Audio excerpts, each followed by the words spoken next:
Telangana union of working journalist TUWJH 143 Vemulawada press club నూతన కార్యవర్గ సభలో సోమవారం రాష్ట్ర ఉపాధ్యక్షుడు జిల్లా అధ్యక్షుడు లాయక్ పాషా ఆధ్వర్యంలో మున్నూరు కాపు సంఘం రాష్ట్ర అధ్యక్షుడు కొండా దేవేను మర్యాదపూర్వకంగా కలిశారు. ఈ సందర్భంగా ప్రెస్ క్లబ్ ప్రతినిధులు కొండా దేవేను సెలవుతో సత్కరించి శుభాకాంక్షలు తెలిపారు. అనంతరం మున్నూరు కాపు సత్రం కార్యాలయంలో ఏర్పాటు చేసిన కార్యక్రమంలో కొండా దేవయ్య ప్రెస్ క్లబ్ నూతన కార్యవర్గ సభ్యులను సెలవుతో ఘనంగా సన్మానించి అభినందించారు. ప్రెస్ క్లబ్ అధ్యక్షుడు కొలిపాక నర్సయ్య, ప్రధాన కార్యదర్శి సయ్యద్ అలీతో పాటు నూతన కార్యవర్గ సభ్యులకు ఆయన శుభాకాంక్షలు తెలియజేస్తూ ప్రజా సమస్యలను నిష్పక్షపాతంగా వెలుగులోకి తీసుకొచ్చేలా జర్నలిస్టుల సేవలు సమాజానికి ఎంతో అవసరమని అన్నారు.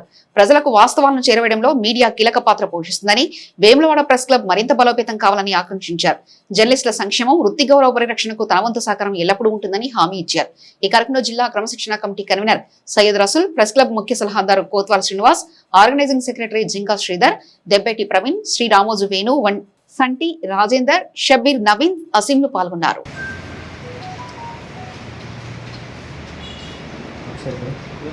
అన్న అయితే కెమెరా చూడండి.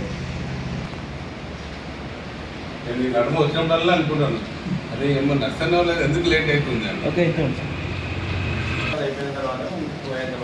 లాయకన్నా కూడా ఇదే అని కూడా అడగలే. లాయకన్నా వేరే గ్రూప్ కావట్లే అనుకుంటా. ఒకసారి ఇక్కడ సార్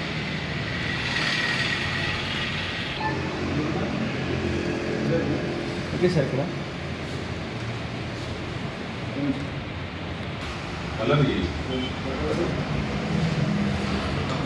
సార్ ఇక్కడ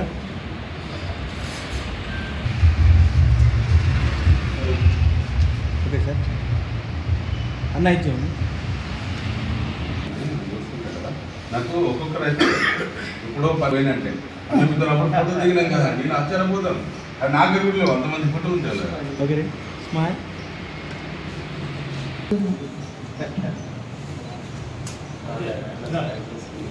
okay ready sir.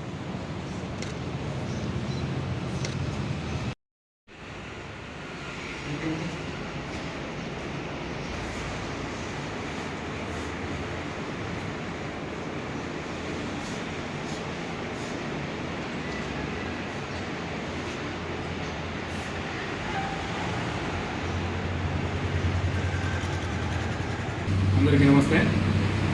Telangana union of working జర్నలిస్టుల సంఘం TUWJH 143 వేములవాడ ప్రెస్ క్లబ్ నూతన కార్యవర్గాన్ని ఈరోజు ఆత్మీయ సోదరులు, సామాజిక కార్యకర్త, మున్నూరు కాపు సంఘం రాష్ట్ర అధ్యక్షులు, వాస్తవంగా అందరివాడు మన కొండదేవన్న ఈరోజు కార్యవర్గాన్ని సన్మానించడం అభినందనీయం.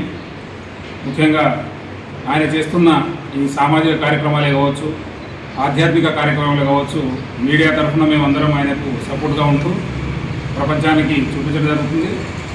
ఈరోజు ఈ సన్మానాన్ని ఏమైంది లాయకన్నా మన కార్యవర్గాన్ని సన్మానం ఎప్పుడు పెట్టుకుందామని నాతో పాటు నర్సయ్యతోటి ఆలితోటి టచ్లో ఉంటూ మరీ ఆత్మీయంగా ఈ సన్మానం చేసిన కులదేవతకు మా అందరి తరఫున ప్రత్యేక ధన్యవాదాలు. థ్యాంక్ యూ అన్న.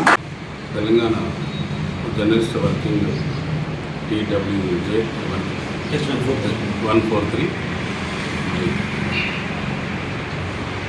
ఈరోజు అధ్యక్షుడిగా నరసింహ గారు, మరి కార్యవర్గ సభ్యులు మా నాయకన్న, మరి కార్యక్రమంలో చేసిన కార్యవర్గం అందరికీ కూడా పిలువగానే నేను హృదయపూర్వక కృతజ్ఞతలు. రాజరాజేశ్వర స్వామి ఆశీర్వాదం ఉండి మీరు అందరు సుఖ సంతోషాలతో ఉండాలని కోరుకుంటూ, మరి దాదాపుగా నాకు రాజకీయం అంటే తెలియదు, సేవాభావం తెలుసు. మరి అప్పటి నుండి కూడా నాకు నర్సన్న కానీ లాయకన్న కానీ మరి ప్రతి ఒక్కరు ఈ వెంబడున్న ప్రెస్ మీడియా మిత్రులు నన్ను ఒక తమ్ముళ్ళలాగాను అన్నలాగాను అందరూ కూడా ఆదరిస్తున్నారు. అలాగే మీ అందరూ కూడా నేను ప్రతి ఒక్కరు కూడా తోడు నీడగా ఎప్పుడు కూడా ఉంటాను. మరి ఎప్పుడు ఏ అవసరం ఉన్నా కూడా నేను మీ అందరికీ అండగా ఉంటాను. దాదాపుగా మన మీరు అధ్యక్షంగా ఎన్నికైనాక కూడా చాలా రోజుల నుంచి నేనే అడగడం జరుగుతుంది, నర్సన్న ఇంకా మరి ఇంకెందుకు లేట్ చేస్తున్నావు అని అడగడం జరిగింది. వారు కొన్ని కారణాల వల్ల రాలేకపోయినారు. ఎందుకంటే ఎప్పుడు కూడా ఈ వేమడల ప్రెస్ మీడియా మిత్రులు ఎప్పుడు కూడా వాళ్ళు కొత్త కమిటీ ఏర్పడిన తర్వాత ప్రతి ఒక్కరు కూడా నేను మన నిత్యాన సత్రంలో సన్మానం చేసి రాజరాజేశ్వరి స్వామి ఆశీర్వాదము ఉండాలని ఎప్పుడు నేను మనస్ఫూర్తిగా కోరుకుంటాను. వారు కూడా ఇప్పుడు వెళ్ళేవేళ కూడా నాకు అండగా ఉంటారు. వారికి కూడా వాళ్ళ ఎవరు వచ్చినా ఇక్కడ రూమ్లకు కానీ ఎక్కడ కానీ ఇబ్బంది లేకుండా మా సహకారం అందిస్తున్నాము. వారు కూడా నాకు ఎప్పటికి కూడా సహకారంగా ఉండడం జరుగుతుంది. మరి లాయక్ అన్న కానీ మరి నాకు నిజంగా చెప్పాలంటే ప్రజారాజ్యంలో అసలు ఫస్ట్ వచ్చినప్పుడైతే నాకు నర్సన్న కానీ లాయక్ అన్న కానీ ఇంకా మా కోళ్ళ శ్రీనివాస్ గారు చాలామంది వారు ఎంత అండగా ఉన్నారంటే నేను ఎప్పుడు కూడా జీవితంలో మర్చిపోలేను. అంటే ప్రెస్ మీడియా అంటే కూడా తెలియని రోజుల్లో నాకు అప్పుడు మీరందరూ కూడా అండగా ఉన్నారు, ఇప్పుడు కూడా అండగా ఉంటున్నారు. మరి మీరందరూ ఎప్పటికీ అన్నదమ్ముల్లాగా మీతో పాటుగా ఒక బ్రదర్ లాగా నేను మీతో ఉంటాను. అందరం కలిసిమెలిసి ఈరోజు సమాజంలో మీరు ఏదైతే మీడియా ద్వారా ప్రపంచంలో ఎక్కడ ఏది జరిగినా వెంటనే స్పందిస్తట్టు మరి రాష్ట్ర ప్రభుత్వాలైనా మరి ఎవరికి ఆపద వచ్చినా కూడా ఈరోజు మీడియా ఉన్నది కాబట్టే ఈ ప్రపంచంలో ఇంత ముందుగా ఈ కంప్యూటర్ యుగంలో మనం ముందుకెళ్తున్నాము. అలాగే మరి ఎప్పుడు కూడా మీరు ముందుగా ఉండాలి, అందరూ కూడా ఆశీర్వదించాలని స్వామివారిని కోరుకుంటున్నాను. దక్షిణ కాశీ పుణ్యక్షేత్రం ఈరోజు రాజరాజేశ్వర స్వామి దేవాలయము ఎంతో ఈరోజు అభివృద్ధి చెందుతుంది. మీరు మరి ప్రభుత్వాలకు ప్రజలకు ఒక వారధిగా పనిచేస్తున్నారు. మరి అలాగే ఇప్పుడు కూడా మీరు ముందుండాలని కోరుకుంటున్నాను.